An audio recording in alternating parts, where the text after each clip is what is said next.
I invite him to the General Assembly.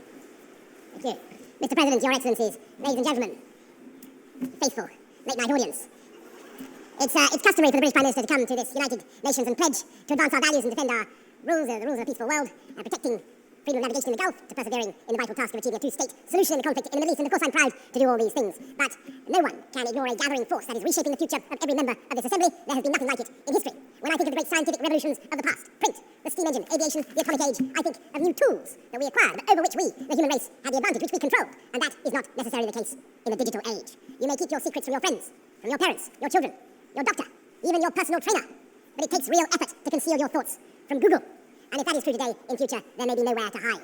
Smart cities will pullulate with sensors, all joined together by the Internet of Things. Bollards communing invisibly with lampposts, so there is always a parking space for your electric car, so that no bin goes unemptied, no street unswept, and the urban environment is as antiseptic as a Zurich pharmacy. But this technology can also be used to keep every citizen under round-the-clock surveillance. A future Alexa will pretend to take orders, but this Alexa will be watching you, clapping her tongue and stamping her foot.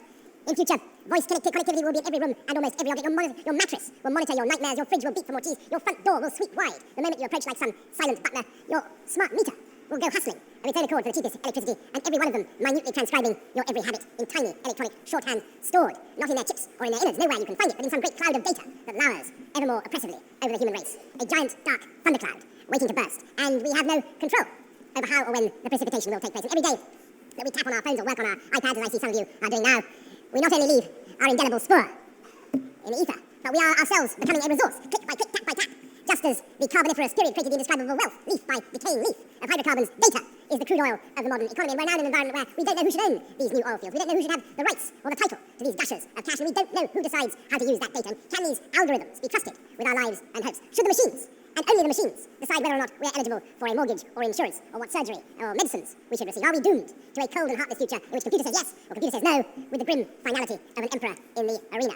How do you plead with an algorithm? How do you get it to see extenuating circumstances? And how do we know that the machines have not been insidiously programmed to fool us or even to cheat us? We're already using all kinds of messaging services that offer instant communication at minimal cost. And these same programs, platforms, can also be designed for real-time censorship of every conversation, with offending words automatically deleted. Indeed, in some countries, this happens today.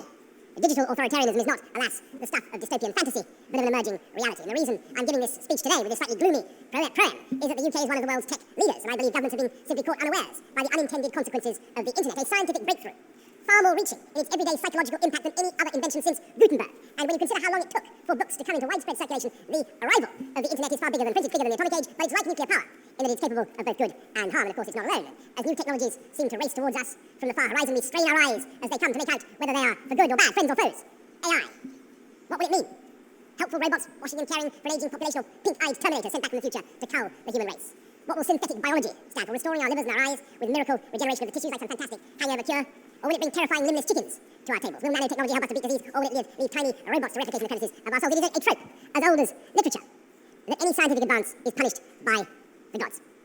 When Prometheus brought fire to mankind in a tube of fennel, as you may remember, with his brother Epimetheus, Zeus punished him by chaining him to a Tartarian crag while his liver was pecked out. I talked about a hangover cure. His liver was pecked out by an eagle, and every time his liver regrew, the eagle came back and pecked it again. And this went on forever. A bit like the experience of Brexit in the UK, if some of our parliamentarians had their way. In fact, it was a standard poetic practice to curse the protos hurates, the person responsible for any scientific or technical breakthrough. If only they had never invented the ship, then Jason would never have sailed to Colchis, and all sorts of disasters would never have happened. It is a deep human instinct to be wary of any kind of technical progress. In 1829, they thought that the human frame would not withstand the speeds attained by Stephenson's rocket, and there are today people who are still actually anti-science. A whole movement called the anti-vaxxers, who refuse to acknowledge the evidence that vaccinations have eradicated smallpox, and who, by their prejudices, are actually endangering the very children they want to protect. And I totally reject this anti-scientific pessimism. I'm profoundly optimistic about the ability of new technology to serve as a liberator and to remake the world wondrously and benignly. Indeed, in countless respects, technology is already doing just that. Nanotechnology, I mentioned earlier. Revolutionizing medicine by designing robots a fraction of the size of a red blood cell, capable of swimming through our bodies, dispensing medicine and attacking malignant cells like some Star Wars armada. Neural interface technology is producing a new generation of cochlear implants, allowing the gift of hearing to people who would otherwise not be able to hear the voices of their own children. A London technology company has worked out how to help the blind to navigate more freely with nothing more than an app on their smartphones. New technologies produced in Britain, helping the deaf to hear and the blind to see. And we used to think that printing was something that you did to run off a boarding card. Now a British company has used 3D printing to make an engine capable of blasting a rocket in space. In African countries, millions of people without bank accounts can now transfer money using a simple app. They can buy solar energy and leap in one transaction from no electricity to green power. And new advances are making renewable energy ever cheaper, aiding our common struggle against climate change. Our understanding of the natural world is being transformed by genome sequencing, the discovery of the very essence of life itself. The secret genetic code that animates the spirit of every living being and allows medical breakthroughs, the like of which we have never known. Treatments tailored to the precise genetic makeup of the individual. So far, we have discovered the secrets of less than 0.3% of complex life on the planet. Think what we will achieve, when. And it is a matter of when. We understand 1 or 2%, let alone 5 or 10%. But how? How we design the emerging technologies behind these breakthroughs and what values inform their design will shape the future of humanity. And that is my point to you tonight, my friends, excellencies. At stake is whether we bequeath an Orwellian world designed for censorship and repression and control, or a world of emancipation, debate and learning, where technology threatens famine and disease, but not our freedoms.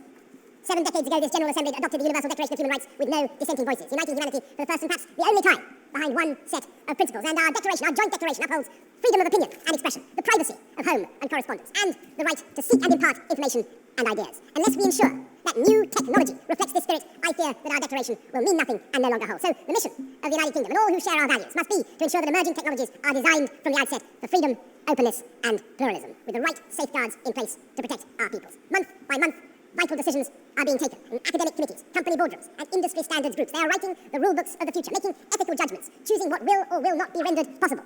Together, we need to ensure that new advances reflect our values by design.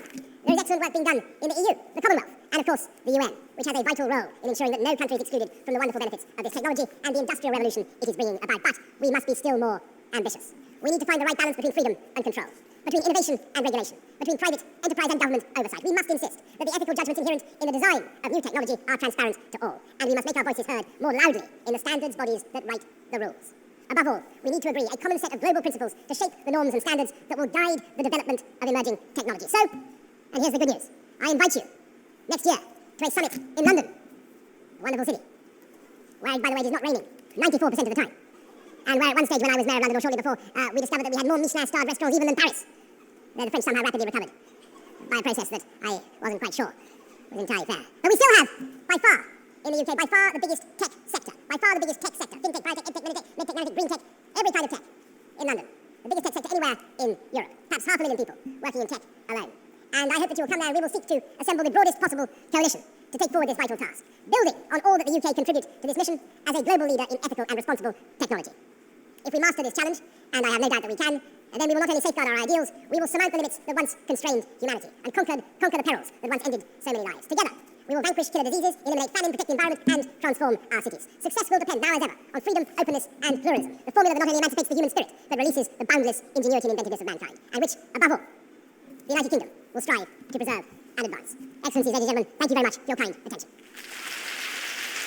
I thank the Prime Minister of the United Kingdom